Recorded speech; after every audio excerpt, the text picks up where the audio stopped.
दोस्तों, मृत्यु एक ऐसा सच है जिसे चाहकर भी छुटलाया नहीं जा सकता। जो इंसान इस दुनिया में पैदा हुआ है उसका एक समय बाद मरना तय है। इस धरती पर जिंदगी से जुड़ा ये सबसे बड़ा शाश्वत सत्य है। इंसान के मरने के बाद उसको उसके कर्मों के हिसाब से नया जन्म मिलता है। लेकिन कभी कभी हम इस बारे में सोचने लगते हैं कि इंसानों के मरने के बाद उसके शरीर में मौजूद आत्मा का क्या होता है। यह आत्मा धरती पर कितने दिन रुकती है? क्या आत्मा हमें मरने के बाद देख सकती है? इस बारे में विस्तार से हमारे पुराणों में लिखा गया है।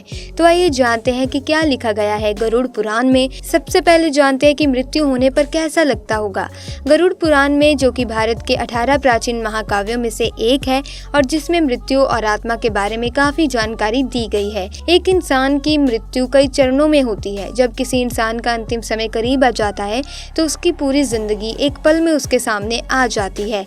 ये बिल्कुल इंसान को किसी वीडियो रिकॉर्डिंग की तरह दिखाई देती है। जब इंसान मरने वाला होता है तो उसकी सारी इंद्रियां धीरे धीरे काम करना बंद कर देती हैं। ऐसे समय में इंसान अपने मुंह से कुछ भी नहीं बोल पाता। ऐसा कहा जाता है कि मरने वाले इंसान को यमलोक में 2 यमदूत लेने आते हैं, जो अपनी जिंदगी का अंतिम समय बिता रहे इंसान को कुछ दिन पहले से ही नजर आने लगते हैं। जिन लोगों ने अपने जीवन में अच्छे कर्म किए होते हैं उन्हें अपने प्राण त्यागने में कोई दिक्कत महसूस नहीं होती। लेकिन वहीं जिन लोगों ने अपने जीवन में बुरे कर्म किए हैं उन्हें प्राण त्यागने में काफी कष्ट होता है।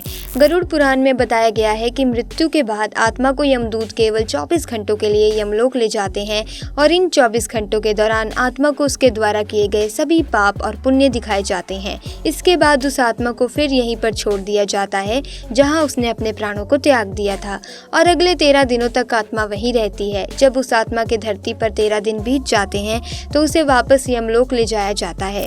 ऐसा कहा जाता है कि कर्मों के हिसाब से एक आत्मा को 4 लोक में से एक जगह भेजा जाता है, जिसमें पहला है ब्रह्मलोक, दूसरा है देवलोक, तीसरा है पितृलोक और चौथा है नरकलोक। सबसे पहले बात करें ब्रह्मलोक की तो इसमें वे पुण्य आत्मा पहुंचती हैं जिसने योग और तप करके मोक्ष प्राप्त किया है।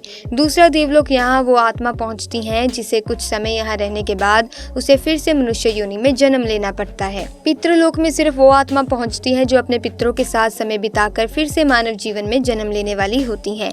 नरक लोक में सिर्फ पापी या बुरी आत्माएं ही पहुंचती हैं। ये सभी आत्माएं जहां कुछ समय रहने के बाद अपने अपने कर्मों के हिसाब से अलग अलग योनियों में जन्म लेती हैं। कौन जाता है नरक में? ज्ञानी से ज्ञानी, आस्तिक से आस्तिक, नास्तिक से नास्तिक और बुद्धिमान से बुद्धिमान व्यक्ति को भी नरक का सामना करना पड़ सकता है, क्योंकि ज्ञान और विचार से सत्य नहीं होता कि आप कैसे हैं। किसी भी धर्म, देवता और पितरों का अपमान करने वाला, तामसिक भोजन करने वाला, पापी क्रोधी व्यक्तियों को नरकों में भेजा जाता है। किसी भी पापी इंसान को पहले धरती पर नरक तो झेलना ही पड़ते हैं, फिर मरने के बाद भी उसके पाप के अनुसार उसे यमलोक में अलग अलग जगह कुछ समय बिताना पड़ता है। इसीलिए कहा जाता है कि किसी का बुरा नहीं करना चाहिए। पुराण में गौ दान का जिक्र क्यों किया गया है? एक आत्मा 17 दिन तक यात्रा करने के पश्चात 18वें दिन यमपुरी पहुंचती है। गरुड़ पुराण यमपुरी के इस रास्ते में वैतरणी नदी के बारे में बताया गया है। वैतरणी नदी जहर और खून से भरी हुई होती है। जो लोग धरती पर रहकर गौदान करते हैं वे इस वैतरणी नदी को आसानी से पार कर यमलोक पहुंच जाते हैं। लेकिन जिसने ऐसा नहीं किया होता वो इस नदी में बार बार डूबता रहता है और यमदूत उसे निकालने के लिए बार बार धक्का देते रहते हैं, जो काफी कष्टदायक होता है। यही वजह है कि पुराणों में मृत्यु से पहले गौदान करने के लिए कहा जाता है। ऐसा करना इसीलिए पुण्य माना जाता है क्योंकि गाय दान करने से बुरे कर्मों का मिलने वाला फल थोड़ा कम हो जाता है, जिससे इंसान की मृत्यु थोड़ी आसान हो जाती है। इसके बाद मरने वाला व्यक्ति यमलोक पहुंचता है और उसके कर्मों का हिसाब होता है और आत्मा को नया शरीर मिलने तक मृत्यु लोक में भटकने के लिए छोड़ दिया जाता है। जब कभी भी किसी इंसान की मृत्यु होती है तो गरुड़ पुराण में बताए गए मंत्रों का उच्चारण किया जाता है। इस पुराण में बताया गया है कि मृत्यु कैसी भी हो, काली या अकाल, उसका प्रोसेस 6 महीने पहले ही शुरू हो जाता है और ऐसा भी कहा जाता है कि 6 महीने पहले होने वाले मृत्यु को टाला जा सकता है, लेकिन मृत्यु से अंतिम 3 दिन पहले सिर्फ देवता या फिर मनुष्य के पुण्य ही उस मृत्यु को टाल सकते हैं। पुराणों में ये भी लिखा गया है कि मौत का एहसास इंसान को 6 महीने पहले ही एक न एक बार जरूर हो जाता है। हिंदू शास्त्रों के अनुसार जन्म मृत्यु एक ऐसा चक्र है जो अनवरत चलता रहता है। पुराणों का ज्ञान रखने वाला ज्ञानियों ने बताया कि ग्रंथों में काल और अकाल मृत्यु के बारे में बताया गया है। दोस्तों, काल मृत्यु का मतलब है कि जब शरीर अपनी आयु पूरी कर लेता है, वहीं अकाल मृत्यु का मतलब है कि किसी बीमारी, दुर्घटना, हत्या या फिर आत्महत्या से मर जाना। पुराणों की माने तो 84 लाख योनियों में भटकने के बाद हमें मनुष्य के रूप में जन्म मिलता है। वेदों में बताया गया है कि शरीर छोड़ने के बाद जिन लोगों ने तप और ध्यान किया है वे ब्रह्मलोक चले जाते हैं। कुछ सत्कर्म करने वाले लोग स्वर्ग चले जाते हैं और वे पुण्य आत्मा ही देव बन जाती हैं।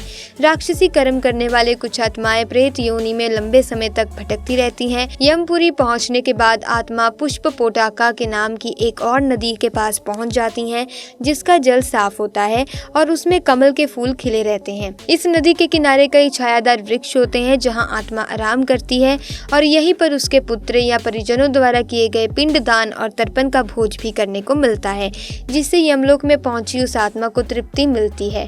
यमलोक के 4 द्वार बताए गए हैं। इन 4 मुख्य द्वारों में दक्षिण के द्वार से पाप और बुरे कर्म करने वाली आत्माओं का प्रवेश होता है। पश्चिम द्वार से ऐसी आत्माओं का प्रवेश होता है जिन्होंने धरती पर रहकर दान पुण्य किया हो या फिर धर्म की रक्षा की हो और तीर्थ में प्राण त्याग। उत्तर के द्वार से वही आत्मा प्रवेश करती है जिसने जीवन में माता पिता की खूब सेवा की हो, हमेशा सत्य बोला हो और हमेशा मन वचन और अपने कर्मों से अहिंसक रहा हो। वहीं पूर्व के द्वार से उस आत्मा का प्रवेश होता है जो योगी या ऋषि हो।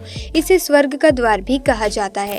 तो दोस्तों, क्या इसीलिए हमारे घर के बूढ़े बड़े आपको हमेशा अच्छे कर्म करने की सलाह देते हैं, क्योंकि अच्छे कर्म वाले लोग मोक्ष को प्राप्त करते हैं? क्या आप भी ऐसा ही सोचते हैं? तो हमें कमेंट करके जरूर बताएं। वैसे दोस्तों, गरुड़ पुराण में ऐसा वर्णन मिलता है कि यमराज के दूत आत्मा को यमलोक तक ले जाते हैं और उसे नर्क में मिलने वाले सजा या दुखों से रूबरू कराते हैं।